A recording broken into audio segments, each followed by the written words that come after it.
Non. Bah, vu le match, pour moi, c'est pas un exploit, c'est pas de la prétention. Je pense que on est logiquement récompensé par rapport à ce qu'on avait prévu de faire et qui était très bien fait. Et je pense que l'addition aurait pu être plus lourde pour les Messins sur l'ensemble du match. Voilà. Donc c'est pas un exploit, c'est une victoire qui est pour moi ce soir méritée. Et il y avait longtemps que j'avais pas vu mon équipe avec une telle maîtrise et autant d'occasions. Voilà, donc c'est une belle victoire qui nous repositionne dans la première partie du classement. Ouais, très solide cet après-midi. Ouais, vous savez, on communique entre entraîneurs. Le week-end dernier, Niort a joué à 5. Il leur a posé énormément de problèmes. Donc on a analysé cette équipe comme beaucoup d'entraîneurs. On a décidé de partir dans ce système-là aussi pour ça. Voilà, ils n'ont pas trouvé les solutions. On voulait amener de la densité, de la taille et de l'impact. Et puis en plus, au-delà de ça, on a été bon dans l'animation. Et je pense que sans un bon gardien, sans quelques poteaux favorables pour eux, on aurait pu le gagner plus largement en jouant non pas à 5, mais en 3-5-2. Voilà. Donc c'est un système qui était bien ponctuellement pour ce soir, donc pour cet après-midi. Donc voilà, des fois on fait des bonnes choses. Hein. On fait des bons choix des fois. Ouais, vous l'avez dit, du coup, 7e, 21 points, à égalité de points avec le 6e, c'est vraiment une belle après-midi. Oui, c'est une très belle après-midi. Il vient gagner à Metz, qui est quand même un des prétendants à l'accession, c'est pas rien. On le fait comme Nîmes l'avait fait. Nous sommes la deuxième équipe à venir gagner ici. Voilà, mais bon, on a tellement une équipe qui est assez cyclique dans la performance avec tous les jeunes que nous avons. Ça demande confirmation vendredi avec la réception de Créteil, qui devient encore une fois un match important, mais qui, si on arrive à bien le négocier, peut nous faire basculer ou remonter un peu plus haut, quoi. Voilà. Mais on va pas se prendre la tête, on va bien récupérer. Et en tout cas, je tiens un grand coup de chapeau à l'ensemble du groupe et de ceux qui ont participé ce soir, parce que c'était pas tâche facile de venir ici. En plus, avec les résultats d'hier soir, on savait qu'une victoire des Messins leur redonnait la tête. On n'avait pas envie de ça. On n'avait pas envie qu'ils reprennent la tête. Nous, on avait envie de prendre 3 points. Et qu'est-ce qui dit justement que votre équipe a trouvé la source et qu'elle a montré ce visage-là aujourd'hui ? Parce que c'est une bonne équipe. Non, mais moi, non, mais sur l'ensemble de mon effectif qui est composé de 28 joueurs, j'ai 9 joueurs qui ont fait plus de 38 matchs en Ligue 2. Voilà. Et sur ces 9, j'ai Fontaine et Granic qui sont à l'hosto. Donc j'ai 7 joueurs qui ont fait plus d'une saison. Et sur les 19 qui restent, donc il n'y en a aucun qui a fait une saison. Et sur ces 19-là, j'en ai 9 qui ont fait de 0 à 8 matchs. Qu'est-ce que les joueurs disent quand on fait jouer des 95, des 96, des 94 c'est cyclique dans la performance. Voilà. Donc il faut les envoyer avec parcimonie. Ils sont performants 2-3 matchs et puis ça coule. Et puis il faut, voilà. Donc on n'a pas la maturité dans toutes les lignes avec tous les joueurs sur la durée. Donc il faut l'accepter aussi. Voilà. Donc les performances fluctuent naturellement. Ça veut dire que vous avez à faire cette saison en fait. Mais on n'a pas le choix. Pas le choix. Je vais vous expliquer les 3 tiers, 9, 9, 9. J'en ai que 7 aujourd'hui valides qui ont plus de 38 matchs de Ligue 2 dans les jambes. Donc voilà, les gamins sont là, ils ont envie d'apprendre, ils apprennent, mais ça demande patience, ça demande coup de bâton, caresse, coup de bâton, caresse. Voilà. Et donc on subit un peu ça aussi. Est-ce qu'il y avait un peu d'inquiétude quand même avant ce match ? Pour Sur les résultats, sur le début de la saison, est-ce qu'il y avait un peu d'inquiétude ou pas ? mais vous parlez pourquoi ? Juste au niveau des résultats. Des résultats, je vais vous donner une des raisons de nos résultats. C'est qu'on a un groupe jeune, au final. On a beau avoir 28 joueurs sous contrat. Ouais. Et je vais vous dire, ce soir, on joue Metz à Metz. On a 7 joueurs sur la feuille de match formés à la GIA. Metz en a qu'un. C'est N Bakoto. Donc Metz, qui fait de la formation, avait un joueur formé chez eux qui a débuté le match. Moi, j'en avais 7 sur 16. Donc voilà. Si les Messins ont une équipe mature, si Nancy est allé chercher Guidiley et Pedretti, c'est qu'il y a des raisons. Si Dijon a 14 joueurs matures, c'est qu'il y a des raisons. Même Laval a 15 joueurs à plus de 38 matchs de Ligue 2. Moi, j'en ai 7. Enfin, moi, les clubs. Donc, je vous dis, il y a des moments où c'est plus dur que d'autres, mais il faut l'accepter. Et nous, on fait avec. C'est l'apprentissage. Mais il faut former les jeunes, il faut les vendre parce qu'il faut continuer à exister. Donc, c'est un cycle. Voilà, mais on ne peut pas être performant tous les week-ends. Non. C'est comme ça. Lundi matin. Qu'est-ce que vous faites ? Lundi matin ? Ouais. Demain matin, repos. Lundi matin, 9h30 pour 10h. Mardi 2, mercredi, jeudi et vendredi, Créteil. Ça vous va ? Merci. Bonne soirée. Oh, pardon. Merci. Est-ce qu'on peut parler d'avant-match?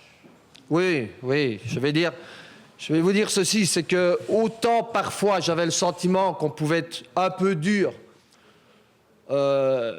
sur ce qu'on proposait, pour les différentes raisons que j'ai déjà évoquées par ailleurs, d'accord? Et que parfois j'avais le sentiment que, voilà, je dis, on était un peu dur. Autant aujourd'hui, voilà, je ne saurais trouver aucun point positif à ce qu'on a montré, ou plutôt à tout ce qu'on n'a pas montré. Donc, voilà, je m'en excuse d'ailleurs d'abord auprès des supporters et du club.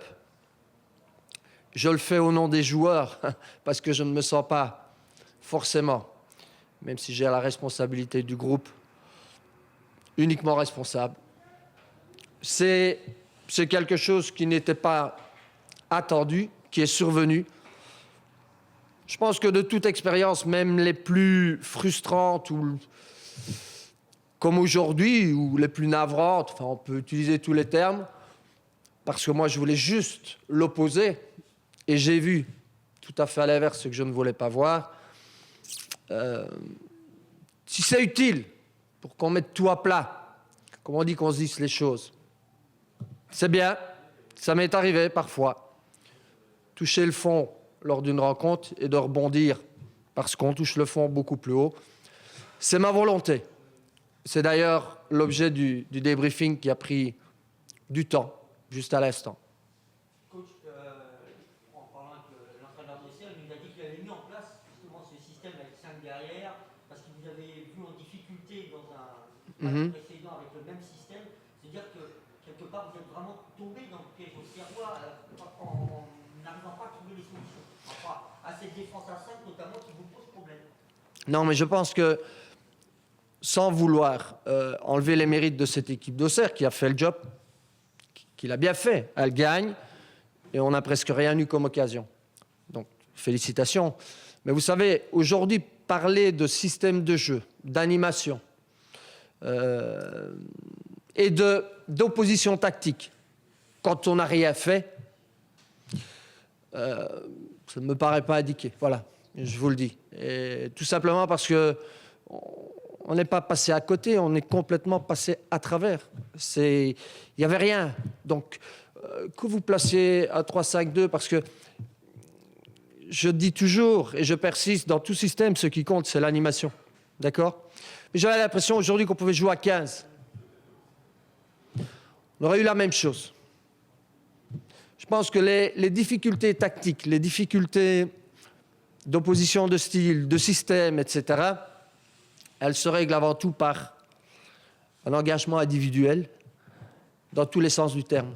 Il y a les courses vers l'avant, vers l'arrière, de reconversion. Il y a la justesse, il y a la volonté de collaborer. Et tous ces principes de base ne sont pas là. Donc, excusez-moi si je ne me limite pas à une analyse d'opposition, de système en place. Voilà. Et je le répète, sans enlever, bien entendu, parce que je ne suis pas comme ça, et j'ai du respect pour tous les coachs, parce que cette profession mérite, sans enlever les mérites d'Auxerre. Vous avez une explication pour cette approche de vos joueurs? C'est ce qu'on est en train d'avoir. Je dirais qu'on a parlé de beaucoup de choses. Je ne vais pas vous dire tout ce qui a été dit. Ce genre de phénomène, quand on a l'expérience que j'ai, peut arriver. La majeure partie du temps, ça n'est arrivé qu'une fois et on s'en est servi. Donc c'est le but. Je pense tout simplement qu'il y a une remise en question individuelle importante, parce que vous avez devant vous finalement celui qui se sent le plus responsable par rapport à l'employeur, qui finalement, lui, a le droit d'être déçu. Les joueurs n'ont pas le droit d'être déçus, parce qu'on est déçu quand on veut et qu'on n'y arrive pas. Donc, pour moi, ils ne peuvent pas être déçus. Ils doivent simplement penser qu'à côté de certains droits, il y a un grand nombre de devoirs. Donc, je me sens très responsable par rapport au club et président. Malgré ce match que vous avez dit, mais quand même dans les temps additionnels, une occasion, Mayuka a une super occasion quand même, vous auriez pu limiter la casse avec l'égalisation, il y a une grosse occasion qui Oui, je sais, comme avant, Auxerre aurait pu forcément alourdir largement la marque. J'aimerais pouvoir ressortir des choses positives, mais même ça, on n'a pas su concrétiser. Et je pense que, vous savez, quand l'état d'esprit n'est pas là, c'est rare quand la chance vous sourit. Moi, je dis toujours la chance, il faut savoir se la mettre avec, et il faut vouloir les choses. Alors, c'est sûr que c'est une remise en question, c'est sûr qu'il y a beaucoup de matchs à perte et à gagner qui arrivent, mais il faut trouver les raisons, et c'est ce qu'on va faire. Et encore une fois, il n'y a aucun renoncement, au contraire, comme je dis. Parfois, un coup de pied au cul fait du bien, mais je le répète, il y a eu trop de manquements individuels que pour avoir juste l'idée d'un résultat collectif. Vous parliez de droit et de devoir, ce sont des mots forts, parce que devoir, ça veut dire quand même un rapport de salarié à employeur, entre guillemets. Mais bien sûr. Donc, vous remettez quand même beaucoup en question votre groupe en parlant de devoir. Mais, Parce que le devoir, on parlait de professionnel, hein, c'est quand même un manquement vous savez, professionnel. vous ne m'entendrez jamais dire quoi que ce soit individuellement ou parler... Non, mais je m'explique. Ou parler sur certains joueurs et dire on n'a pas ça, on n'a pas ça. D'accord? Vous pouvez reprendre toutes mes interviews parce que tout simplement, je considère qu'il y a une confiance mutuelle dans ce qu'on fait. Alors, ils ont peut-être le droit de passer à côté. Ça peut arriver pour tout le monde. On ne va pas ici faire un drame national d'une défaite, ok? Mais on s'explique. Et moi, je suis très, forcément, frustré. Et je ne peux pas dire « ça ira mieux la fois prochaine ». Ce n'est pas comme ça que ça marche. C'est pas comme ça que ça marche. Donc, j'ai toujours autant confiance dans ce groupe. Il faut juste se rappeler, c'est la bonne attitude individuelle qu'on arrive à avoir le bon comportement collectif. Voilà. Et c'est ça que je veux dire. Il n'est pas question de rapport entamé ou quoi que ce soit. Sûrement pas. Sûrement pas. Et je pense qu'inconsciemment, les joueurs le savent, mais parfois l'oublient.